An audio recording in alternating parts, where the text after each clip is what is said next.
আসসালামু আলাইকুম। সকলে আশা করি ভালো আছেন। কম্পিউটার ভিশনের পক্ষ থেকে একটা পিসি বিল্ডের প্ল্যানিং এর ডিসকাশন ভিডিওতে স্বাগত জানাচ্ছি। একটা আইডিয়া দিয়ে দিব। এই আইডিয়াটাকে অনেকভাবে আপনি কাস্টমাইজ করতে পারেন, কমাতে পারেন, বাড়াতে পারেন। জাস্ট আমি শুরুতেই বলেছি একটা আইডিয়া আপনাদের কাজে লাগবে। যারা হয়তো চাচ্ছেন যে আপনার বাজেট হয়তো 50,000-এর নিচে, ধরুন 47-48 হাজার টাকার আশেপাশে, আমার মনে হয় এই প্ল্যানিংয়ে পিসি বিল করতে পারেন। আপনি চাইলে এই পিসিটা আরও কমে বিল করতে পারবেন, আপনি চাইলে আরও বাজেট বাড়িয়ে বিল করতে পারবেন। তো আজকের এই পিসি বিল্ডে আমি যে প্রসেসরটা ধরেছি সেটা অ্যাকচুয়ালি 5700G'র একটা কমপ্লিট পিসি বিল্ড থাকবে। তবে হ্যাঁ, মনিটর বাদ দিয়েছি এখানে, আপনি কাস্টমাইজ করে আপনার মন মতো একটা মনিটর নিয়ে নেবেন। তো প্রথমত আজকের এই ভিডিওতে আমি একটু বিলাসী কেসিং ধরেছি। মানে মনটেককে আমি একটু বিলাসী কেসিং বলি কেন, যে আসলে তাদের প্রাইসগুলো অনেক বেশি, তবে হ্যাঁ তাদের কোয়ালিটিতে তারা কখনোই আপোষ করে না, খুবই প্রিমিয়াম কোয়ালিটি তারা কেসিংগুলো দিয়ে থাকে। তো আজকে X3 মেশ একটা কেসিং, খুব সুন্দর, মানে এক দেখাতেই সবার পছন্দ হয়ে যাবে। তো আসলে এই স্লাইডারের এই ডোরটা বেশ ভালো লাগে, খুব সহজে খোলা যায়, কেবল ম্যানেজমেন্টের পর্যাপ্ত পরিমাণে জায়গা আছে, সামনে মেশ, মডেলটা হচ্ছে X3 মেশ এবং বেশ চমৎকার। এটা একটা মনটেকের অরিজিনাল কেসিং। এই কেসিংগুলো কিনতে চাইলে 5,500 টাকার আশেপাশে কিনতে হয়, উইদাউট পাওয়ার সাপ্লাই। বটমে পাওয়ার সাপ্লাই পজিশন আছে, যথেষ্ট পরিমাণে কেবল ম্যানেজমেন্টের জায়গা আছে, সামনে 3টি ফ্যান, টপে 2টি, পিছনে 1টি। তো এই কেসিংটা থাকবে আজকের এই পিসি বিল্ডের প্ল্যানিংয়ে। আমার মনে হয় যে যারা একটু কোয়ালিটি কেসিং নিতে চান তারা একদম চোখ বন্ধ করে নিয়ে নেবেন। তো এরপরে আদার্স কম্পোনেন্টগুলো কী কী দিয়েছি আমি শুরুতেই বলেছিলাম যে আজকের বিলটা হচ্ছে 5700G। তো প্রসেসর হিসেবে 5700G থাকছে। অনেকে হয়তো বলতে পারেন ভাই দুটি প্রসেসর কেন নিয়েছেন এখানে? দুটি নিয়েছি, একটা অফিসিয়াল, একটা আনঅফিসিয়াল। আপনার মন মতো যেটা চাই সেটা নিতে পারেন, যে কোনো একটা নিলেই হবে। অফিসিয়াল আনঅফিসিয়াল আহামরি কোনো পার্থক্য নেই। অফিসিয়ালটা হয়তো এএমডির অফিসের ভিতরে প্যাকেজিং হয়ে এসেছে, যেটা কিউআর কোড ভেরিফাইড, অর্থাৎ আপনি হয়তো অফিসিয়াল স্ক্যান করলে এর প্রসেসরের বডিতে যে সিরিয়াল নাম্বারটা আছে, এখানে যে স্টিকারের সিরিয়াল নাম্বারটা এএমডির অফিসিয়াল ওয়েবসাইটে ভেরিফাই করে দিবে, এটা একটা স্যাটিসফ্যাকশন। আর যেটা আনঅফিসিয়াল প্রসেসর, এটা একটা ওএম প্রসেসর, এটা বাংলাদেশে এসে বক্স হয় এভাবে। তবে হ্যাঁ, এটাও 3 ইয়ার্স ওয়ারেন্টি তারা প্রোভাইড করে যারা এটা ইম্পোর্ট করে। তো এই প্রসেসরটা থাকছে। আনঅফিসিয়ালগুলো হয়তো 18,800-900 টাকার আশেপাশে পাওয়া যায়, আর অফিসিয়ালটা হয়তো 19,800-900 টাকা। তার মানে 1,000 টাকার মতো ডিস্টেন্স একটা ভেরি করে সবসময়। জাস্ট আপনি যেটা নেবেন সেই অনুযায়ী নিয়ে নেবেন। আপনার বাজেট কম হলে অবশ্যই ভালো। আনঅফিসিয়ালগুলো সবচেয়ে বেশি পাওয়া যাবে, আপনার আশেপাশে সবগুলোতে ট্রাইগুলো এটাই পাবেন। আচ্ছা, এই প্রসেসরটা হচ্ছে 8 কোর 16 থ্রেডের, কোয়ালিটি খুবই ভালো। ইনবিল্ড যে গ্রাফিক্সটা থাকবে এটা দিয়ে মোটামুটি বেসিক লেভেলের কাজগুলো করা যাবে। তবে যারা খুব এক্সট্রিম লেভেলের গেমিং করতে চান তাদেরকে অবশ্যই ভালো মানের একটা গ্রাফিক্স কার্ড নিতে হবে। তো এই প্রসেসরটা চমৎকার প্রসেসর, খুবই ট্রেন্ডিংয়ে আছে। একটা সময় মানুষ অনেক টাকা দিয়ে কিন্তু এখন অনেকটা কম প্রাইজের মধ্যেই পাওয়া যাচ্ছে। তো প্রসেসর এটাই, আপনার যেটা মন চায় সেটা নেবেন, সেইভাবে কস্টগুলো হয়ে যাবে। মাদারবোর্ড 5700G প্রসেসরের সাথে আপনি সবসময় চেষ্টা করবেন একটা 550 সিরিজের মাদারবোর্ড দেওয়ার জন্য। অনেকে আছেন যে কস্ট কাট করার জন্য 450 সিরিজের একটা মাদারবোর্ডের সাথে দিয়ে দেন, তাতে আসলে একটু পারফরমেন্সের কিছুটা একটু কমতি হতে পারে। এর জন্য 550 সিরিজের একটা মাদারবোর্ড আমি দিয়েছি। মাদারবোর্ডটা দিয়েছি গিগাবাইট একটা অথেন্টিক মাদারবোর্ড, অফিসিয়াল B550MK।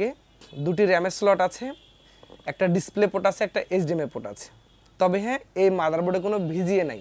যারা হয়তো চাচ্ছেন যে আমি ভিজিএ মনিটর আমার, সেক্ষেত্রে অবশ্যই এই মাদারবোর্ডটা আপনাকে নেওয়া যাবে না। তো এই মাদারবোর্ডটা থাকবে মোটামুটি ভালো কনফিগারের, যারা পিসি বিল করতে চান তারা এটা নেন। এই মাদারবোর্ডটা অথেন্টিক, আপনার নিতে চাইলে মোটামুটি 11,000 টাকার সামথিং, মানে 11,100-200 টাকা হতে পারে, এইরকম কস্টে এই মাদারবোর্ডটা পেয়ে যাবেন।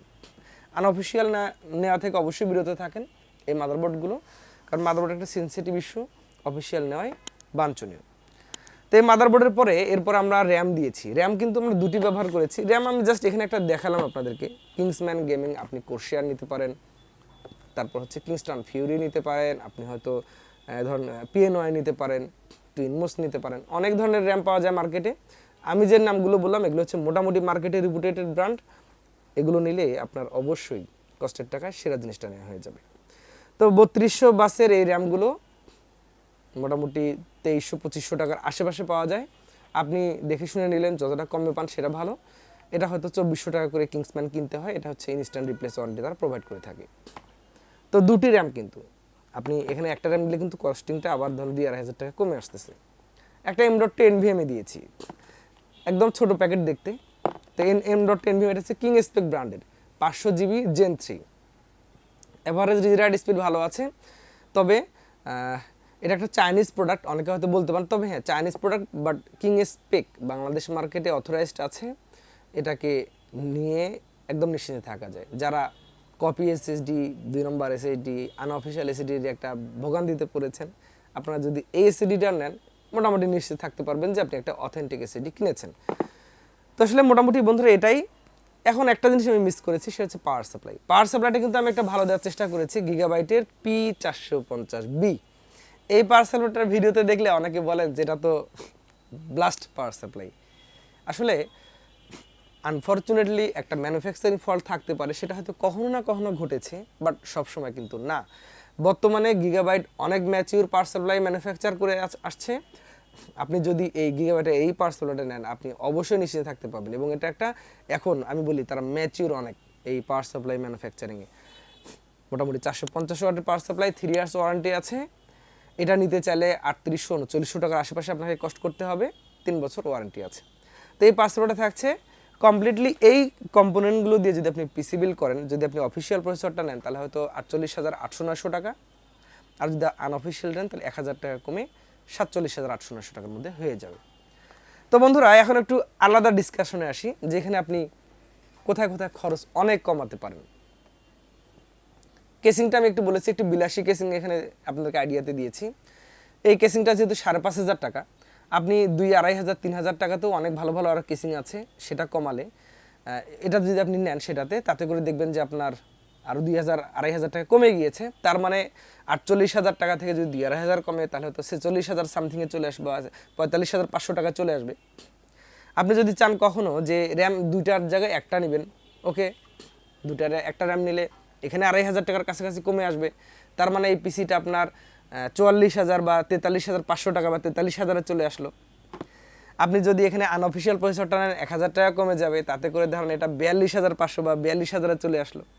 আপনি যদি চান কখনো যে না আমি এখানে পাওয়ার সাপ্লাইটাতে আরেকটু কস্ট কাট করতে পারেন, আপনি 2,000-1,500 টাকার পাওয়ার সাপ্লাই দিলেও মোটামুটি এই প্রসেসর দিয়ে পিসি বিল করা যায়। তার মানে এখানেও আরও 2,000 টাকা কমানো সম্ভব। তার মানে কি এটা 38,000-এ চলে আসলো। মাদারবোর্ডটাতে আপনি আরও কস্ট কাট করতে পারেন। তবে হ্যাঁ, আমি যেটা বলি যে এই প্রসেসরের সাথে একটু চেষ্টা করবেন 550 সিরিজের মাদারবোর্ডগুলো দেওয়ার জন্য, তাহলে অবশ্যই পারফরমেন্সগুলো তুলনামূলক ভালো থাকবে। তো এগুলো ছিল খোলামেলা আলোচনা। আমার মনে হয় যারা এই ভিডিওটা দেখেছেন একটু হলেও কাজে লাগবে। আপনি যেখান থেকে নেন দেখে শুনে একটা পিসি বিল করলেন, তাহলে আপনার কষ্টের টাকায় জিনিসটা সেরা হয়ে যাবে ইনশাল্লাহ। আমি চাই আপনি যাতে কখনো প্রতারিত না হন, কখনোই মানে ক্ষতিগ্রস্ত না হন, এটাই আমার আসলে চাওয়া। তো বন্ধুরা, ভিডিওটা কেমন লেগেছে জানাবেন। আপনি চাইলে এই পিসিটা কম্পিউটার ভিশন থেকে নিতে পারেন। তবে হ্যাঁ, আপনি আপনার আশেপাশের সব থেকে নিলেও কোনো সমস্যা নেই, দেখে শুনে নিলেন। আর আমি কি প্রাইস বলেছি এটা নিয়ে কারোর সাথে বার্গেনিং করার প্রয়োজন নেই, আপনি যতটুকু কম দামে নিলেন সেটা আপনার জন্য ভালো।